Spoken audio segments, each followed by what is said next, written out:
saya mengawali ini dengan memperkenalkan dua teman saya di masjid ini. Namanya Nawa dan Anjas. Berdiri dulu. Nih. Semenjak ada ini masjid, selalu ada di tempat ini. Nah, dan dia paling senang kalau saya kasih uang baru. Tapi tadi dia saling menggosip dan lapor. Dia bilang ini si Nawa, ini puasa setengah. Dia puasa full. Dan ternyata saya tanya-tanya leluhurnya orang Toraja. Ya, tapi dapat hidayah, bapaknya masuk Islam, ya juga masuk Islam. Ini masa depan Islam, masa depan agama kita. Ya, saya mau tanya Nawa mana suka? Ini, kasih ini atau ini? Mana? Ini? Ku tambah? Mana? Ini atau ini? Tetap ini. Tambah lagi. Ini? Tetap ini. Allahu Akbar. Anjas? Mana pilih? Hah? Hah? Oh, baca Quran. Masya Allah. Ku kasih ini. Mana pilih ini? Quran atau ini? Tetap pilih Quran. Allahu Akbar. Masing-masing dapat. Nah, ini lagi dapat lagi. Ini ya. Allahu Akbar. Ya. Tidak semua anak. Ini gambaran Bapak Ibu sekalian. Kalau dari kecil dia dekat dengan masjid, coba dikasih 4 lembar uang 50 yang artinya 200.000 rupiah bagi anak-anak 10.000 ranumi. Ini 200.000 banding Quran, dengan mantap dan tidak ada godaan dia pilih Quran. Disodorkan lagi uang lebih banyak, Nabi bilang saya baca Quran. Allahu Akbar. Tidak semua anak bisa seperti. Duduk dulu. Dan coba duduk dulu. Ya, dia 5 waktu ada di sini dan suka ganggu saya. Saya pelajari dan saya dapat ilmu baru. Baru 2 hari saya dapat ilmu. Jadi ternyata itu di karpet. Dia selalu kasih begini-gini. Saya bilang, kenapa ini karpet? Dia kasih gini-gini terus. Oh, ternyata dari situ dia dapat gulungan-gulungan. Baru dikasih begini. Lompat. Saya bilang, ini lebih bersih caranya membersihkan karpet daripada itu yang diisap. Alhamdulillah. Pesan ceramah saya malam ini tidak usah panjang. Ibu-ibu kalau meninggal Ki nanti siapa doakan Ki? Suami.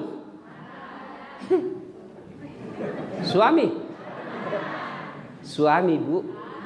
Jangan maku harap ini. Kawin lagi. Bohong kalau Nabi bilang tidak. Takutnya gitu karena ada kau di belakang Nabi bilang tidak. Toh? Iya Bu. Siapa yang doakan kita? Anak. Dengar ini Pak Ane, dengar baik-baik, dengar. Ibu-ibu, kalau Allah kasih pilihan, mana lebih dulu ibu mati atau suami? Mana pilih Bu? Dengar kok Pak. Apa ini? Ku bilang ji. Ulangi dulu Ibu, ulangi. Kalau misalnya Allah takdirkan disuruh pilih, ibu duluan mati atau suami tak duluan? Apa? Nabi bilang suami. Pandrak ngasih maki kita. Setengah mati kita carikan uang. Nah dulu larang tong kita kawin dulu. Coba ndak baiknya nih dunia ini. Allahu Akbar. Ya. Siapa yang doakan Bapak Ibu sekalian? Anak. Ini kita semua ini yang ada grup WhatsApp tak. Kalau mati Ki, siapa doakan Ki Pak? Teman tak? Lihat itu di grup WhatsApp. Jangankan baca doa, tulis doa saja dia tidak mau. Apa nak kirim? Stiker. Apa? Itu stiker nak kirim. Innalillahi wa inna ilaihi rajiun. Sudah itu nak blokir namamu, baru nak hapus. Kalau anak buahmu malah bersyukuri karena dia ganti kok. Itulah sebabnya perlu anak soleh dan soleha. Berdoa Bapak Ibu, Ramadan ini anak kita dapat hidayah. Tentu sedih buat kita orang tua, ulang tahunnya nak tak mampu kita bawa ke mall. Ulang tahun anak tak mampu kita keluarkan uang ratusan sampai bahkan jutaan untuk rayakan pesta. Salah? Tidak, tonji terlalu salah. Tapi keliru dan rugi kalau taraweh tidak ada anak tadi samping tak. Percaya magi Pak, kalau tua ki nanti, biar besar bagaimana rumah tak, mewah bagaimanapun mobil, yang kita harapkan anak tak datang lihat ki. Mobil dia apa kalau anak tak nanti tua ki ndak ada datang? Mau datang anak tak takut sama istrinya. Nah bilang anak tak laki-laki, pikir dulu lihat imamak kodon di kampung. Lah mana mindak pergi dilihat apa nak bilang istrinya? Apa? Mamakmu mami terus nu pikir. Mamaknu. Kawin kau sama mamaknu. Langsung nak bilang anak tak jami palek. Pace. Ada suami begitu di sini. Sudah mengaku semua. Berhenti kau jadi laki-laki. Kau juga ibu. Bu, dengar ini. Kalau suami mau berbuat baik untuk orang tuanya, bersyukur. Insya Allah anakmu juga nanti perlakukan kau begitu. Tapi kalau kau intimidasi orang tuanya suamimu, nanti kau juga anak mantumu kasih gitu kok. Ini kadang-kala ibu-ibu pilihannya tidak masuk di akal. Pilih kok. Mamaknu atau istrinu. Mana bisa dipilih? Nah sama-sama kau penting. Kalau kau bilang ceraikan nggak, pasti dia ceraikan kau. Apa karena dia tidak takut sama kamu dan tidak ceraikan kau? Tidak, karena ada anak tawa. Jadi mestinya kalau bapaknya, suamimu mau berbuat baik kepada orang tuanya, ucapkan alhamdulillah. Tidak perlu lagi saya repot-repot. Tapi kapan kita selalu menghalang-halangi, apalagi suruh pilih-pilih, nah kasih gitu juga nanti anak mantuta. Itu mi juga Pak, hati-hati ki juga milih menantu. Hati-hati milih istri. Jangan karena cantik semata. Kalau cantik akhlaknya baik, biasanya anaknya juga tidak jauh dari itu. Kan orang kalau mau menikah, saya tanya, ada ahli pertanian di sini? Ada ahli tanam menanam? Ahli pertanian. Itu teori mengatakan bibit dan lahan harus sama-sama baik kalau mau panen yang baik. Contoh, karena saya anak petani. Biar bibitnya bagus, orang sebut bibit unggulan, tapi sawahnya berhama, bisa berhasil enggak itu panen? Bisa enggak? Enggak, kan bibitnya tawa bagus, tapi panennya, lahannya, sawahnya banyak kumannya, pasti rusak. Sebaliknya, lahannya baik, tapi bibitnya rusak, bisa enggak berhasil? Enggak juga, berarti harus sama-sama baik. Maka kalian juga cowok, kalau mau kau punya anak yang baik, jantung kau lihat cantik saja. Karena kalau cantik saja, akhlaknya kesurupan, itu yang cantik pandang enteng kau. Sekali lagi. Mengerti ini bocah? Apa? Kalau istrimu cantik, kamu jelek, itu dikasih menderita kau sampai mati. Tapi kalau dia jelek, nah sayang kau. Kenapa? Karena bilang, syukur ada laki-laki suka kak. Seandainya bukan ini suka, kak tidak bersuami kak sampai sekarang. Maka nah sayang kau itu. Tapi coba kalau kau jelek dia cantik. Jalan saja sama kau nak malui. Dulu sama kau pak, nanti kita ketemu di gedung. Sampai digetuk, mana mah kau ibu? Nah bilang ndak jadi kak, mencari kak kasihan. Apa? Bertengkar kok, nah pandang enteng kok. Kenapa? Karena bilang, jelek jako lagi. Pergi kau ini sore, malam ada mi gantinu. Kak cantiki. Maka jangan kau juga tapi penting tong itu cantik bos, penting. Kenapa? Kak dia di depan tak 24 jam. Baru datang ke kantor. Dia misi dek. Mau ki tidur, ada lagi di samping tak. Bangun kita, Allah ilaha illallah, dia misi dek. Jadi kalau jelek cepat tongki bosan. Iya toh? Pak, betul. Betul. Pilih mana? Pilih mana Pak? Pilih mana? Cantik, akhlak jelek, akhlak baik, muka kesurupan. Mana? Pilih mana Pak? Pilih mana? Pilih mana Pak? Kalau saya cantik, akhlak mulia. Kita mau sama dia, dia juga mau sama kita, tapi dia mau muntah liaki. Cantik, penting, tapi tidak boleh jadi ukuran utama. Jadi adik-adik yang lagi bingung cari jodoh, lihat kau saja sholatnya. Itu mi resep paling baik, sholat. Kalau sholatnya baik, harapan itu. Tapi kalau tidak sholat, biar ada kerjanya, biar gagai, anak orang kaya, tapi tidak baik sholatnya, jangan ku percaya. Tuhannya saja dia tipu. Apalagi kau. Ya, nah sudah. Anak. Maka mendidik anak bermula dari cara memilih calon bapak, calon ibunya. Ya. Tapi kalau sudah lewat nih, apa boleh buat? Tinggal caranya lagi, lahir. Karena itu tidak jadi keputusan final, tidak bermutlak. Karena ada orang bapaknya nabi, anaknya jadi pengkhianat. Ada enggak adik-adik? Ada. Ada yang kecuping-kecuping di sini. Itu yang tadi makalak besar. Ada enggak? Bapaknya nabi, anaknya jadi pengkhianat. Ada? Ada?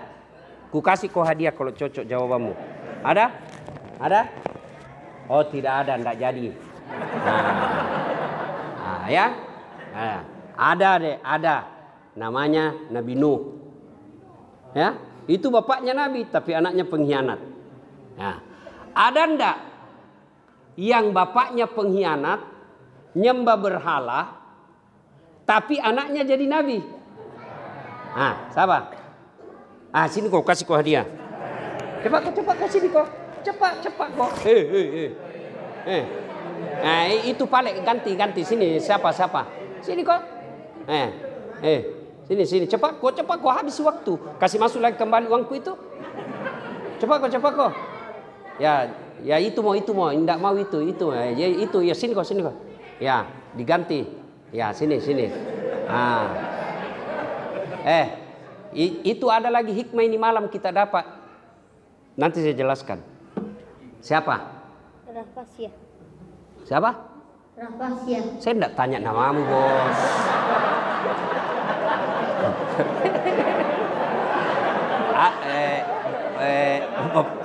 Nama nabi yang bapaknya penyembah berhala, anaknya jadi nabi. Siapa namanya? Ibrahim. Terima kasih gue dulu. Saling dulu. Ibrahim alaihissalam. Nah, coba apa hikmah dari dua anak itu? Sama-sama cerdas. Apakah jadi pemimpin cukup jadi cerdas? Tidak. Itulah dalam kita, dalam orang Bugis Makassar, maca warani. Pintar, berani. Biar dia pintar, penakut, tidak ada gunanya. Seperti anak-anak mahasiswa sekarang. Kebanyakan pintar, tapi balorang. Biar kamu pintar, kalau penakut tidak ada gunamu. Tadi adik kita itu pintar, tapi dia penakut. Disambar sama yang pemberani. Diambil rezekinya. Ya, jadi kalau pintar tidak pemberani, tidak ada juga gunanya. atau berani tapi bodoh. Ini namanya julung-julung. Jadi harus maca, warani, dan yang ketiga lempu. Lempu. Tepe. Itu filosofi orang Bugis. Makanya kita kagum salah satu tokoh nasional kita 2 kali wapres. Dan hanya ada pada diri beliau, Yusuf Kalla. Itu berani kan? Tidak ada yang berani menyerang pemerintah sekarang ini kecuali beliau. Meskipun ada juga yang merasa lebih hebat dari dia padahal pernah dipenjara karena rampok uang negara. Bingung saya, dan itu orang lebih percaya itu perampok. Apa tidak lebih rusak moral kita ini? Kadangkala kita lebih percaya pencitraan daripada fakta hukum. Ya. Nah, kembali lagi pokok persoalan kita. Jadi untuk menjadikan anak kita dan soleh dan soleha, ya, cari ibu bapak, calon ibu bapak yang baik. Sudah itu ada Allah kasih karunia anak, syarat berikutnya kasih nama yang baik. Nama yang baik itu bukan nama artis. Nama yang baik itu bukan nama selebriti. Nama yang baik itu nama yang ada di dalamnya nasihat-nasihat dan doa-doa kebaikan. Ya. Kasih nama misalnya Khalid. Kalau dia laki-laki. Nah, saya kasih kau nama Khalid. Ada sahabat Nabi namanya Khalid bin Walid. Dialah yang menyebarkan Islam sampai seluas-luasnya. Menaklukkan 2 kerajaan besar waktu itu. Persia dan Romawi. Ini dia. Khalid bin Walid. Saya mau kau seperti itu nak. Nah. Saya kasih kau nama Umar. Jelaskan supaya dia bangga dengan namanya. Jangan kasih nama, nak, ku kasih kau nama Lionel Messi. Apa Lionel Messi baru PC? Supaya kau bisa membola seperti Lionel Messi. Apa? PSSI saja tidak pernah lolos Piala Dunia. Itu. Ada lagi orang bilang, apa arti sebuah nama? Dongo itu kalau dibilang apa arti sebuah nama? Coba bayangkan kalau tidak ada semua nama tak, Pak. Bagaimana itu caleg kampanye? Pilih saya, Anu siapa? Anu. Bayangkan kalau tidak ada nama tak semua, Anu. Balik semua orang. Coba sebut nama tak. Siapa namamu? Ambot Dalle. Tidak mungkin Jawa. Iya toh? Mas, jenenge siapa? Ambot Dalle. Tidak mungkin. Tidak mungkin. Ambot Dalle pasti Ogi. Iya toh? Biar dia pintar bahasa Bugis, tetap saja dia Jawa. Ada Jawa di kampungku bahasa Bugis mi. Mela mau kerak-kerak purane duit lo berasa sih sekue. Tidak mungkin. Iya. Jadi nama itu bisa ditahu agamanya, bisa ditahu sukunya. Jadi jangan terhasut oleh slogan yang menyesatkan apa arti sebuah nama. Quran saja ada namanya. Nama-nama surah saja dalam Quran ada namanya. Allah saja ada namanya. Asmaul Husna. Jadi nama itu penting. Kasih nama Akbar boleh. Tapi tidak boleh hanya Akbar. Tapi tambah di depannya Muhammad Akbar. Bagaimana yang terlanjur nama tak kita, Pak? Islam kan nih. Misalnya Tony. Tony. Begitu saya ada mahasiswa aku mau kepatah pas lagi coba pelanggaran ki. Nabi bilang, saya Ustaz selalu disebut namaku dalam Quran. Mana ada Tony dalam Quran? Nabi bilang, coba tahu ki Ustaz. A'udzubillahi minasyaitonir. Itu Tony. Kurang ajar. Ada tuh mahasiswa aku panjang sekali namanya. Nanya Taufik W.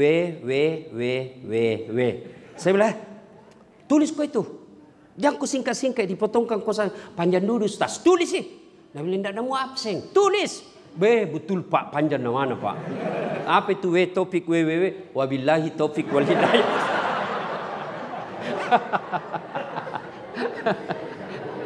Jadi kalau mau punya anak yang baik, kasih nama yang baik. Bagaimana Mi kalau seperti Tony tadi, terlanjur Mi. Sudah Islamkan dengan cara apa? Ketika mungkin ulang tahun atau masuk Ramadan, kita bikin acara syukuran potong sapi. Enggak bisa sapi, ayam.